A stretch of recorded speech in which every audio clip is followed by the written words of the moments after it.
আপনাদের প্রতি মহান সৃষ্টিকর্তার বিশেষ দয়া ও অনুগ্রহ বর্ষিত হোক। সূরা তাকবীর। বিসমিল্লাহির রহমানির রহিম।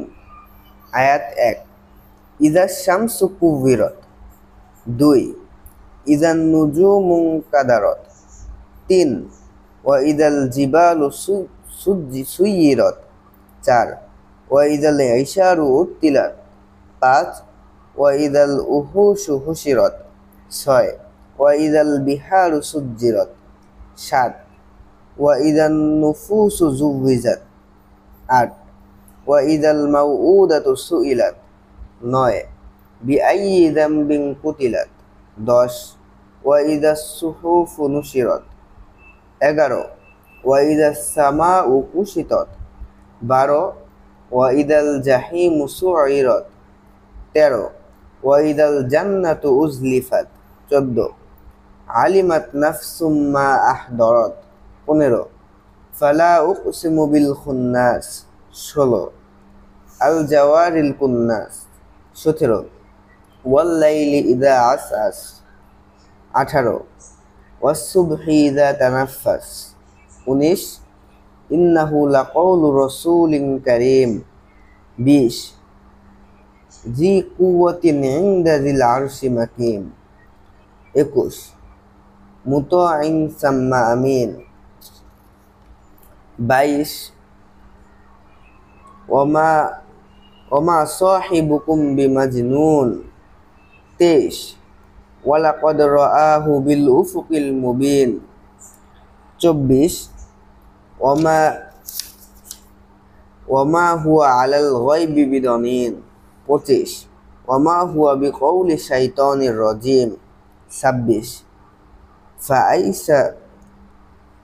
ফাআইনা তাযহাবুন। ২৭,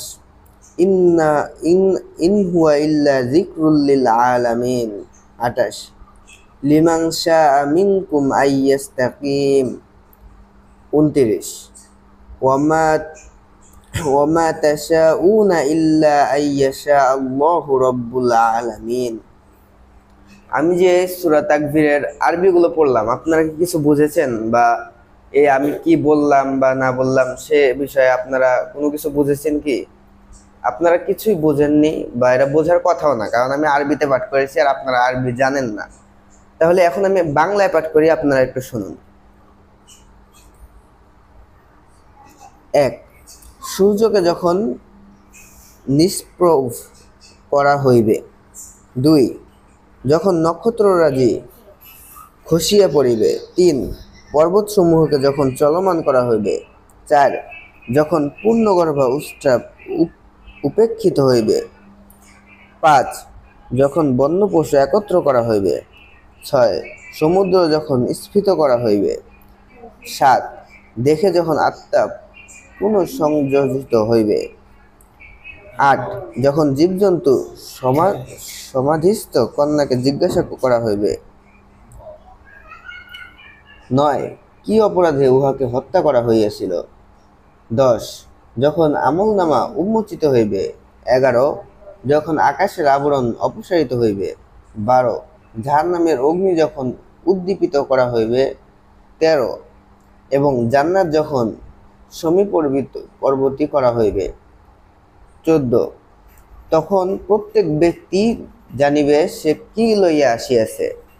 ১৫,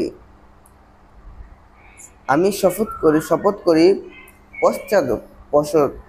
পশ্চাদপসরণকারী নক্ষত্রের।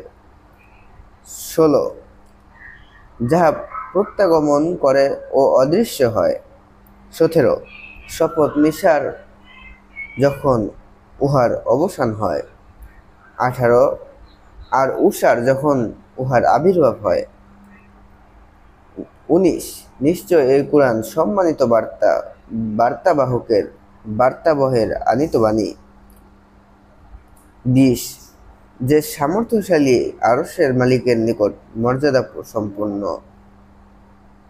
২১, যাহাকে সেখানে মান্য করা হয় যে বিশ্বাসভাজন।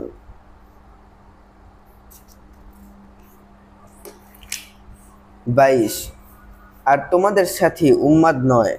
23 সে তো তাহাকে স্পষ্ট দিগন্ত দেখিয়াছে। 24 সে অদৃশ্য বিষয় সম্পর্কে কৃপণ নয়। 25 এবং ইহা অভিশপ্ত শয়তানের বাক্য নয়। 26 সুতরাং তোমরা কোথায় চলিয়াছ।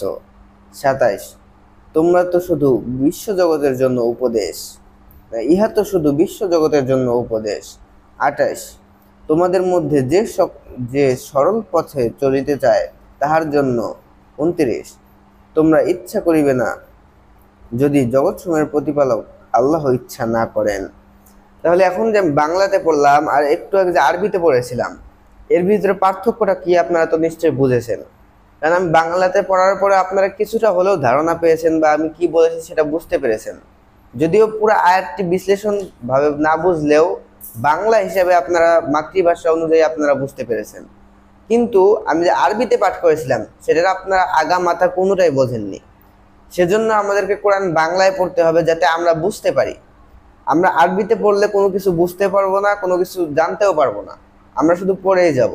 আর বাংলাতে পড়লে আল্লাহ কি বললেন, কি আদেশ করলেন, কি নিষেধ করলেন, কি জানালেন বা কি গোপন করলেন সবই আমরা বুঝতে পারবো এবং জানতে পারবো এবং অন্যকেও জানাতে পারবো। তাই সকলে বাংলাতে কোরআন পড়ুন এবং নিজ মাতৃভাষায় কোরআন বুঝে পড়ুন এবং অন্যকে পড়ার উপদেশ দিন। ধন্যবাদ।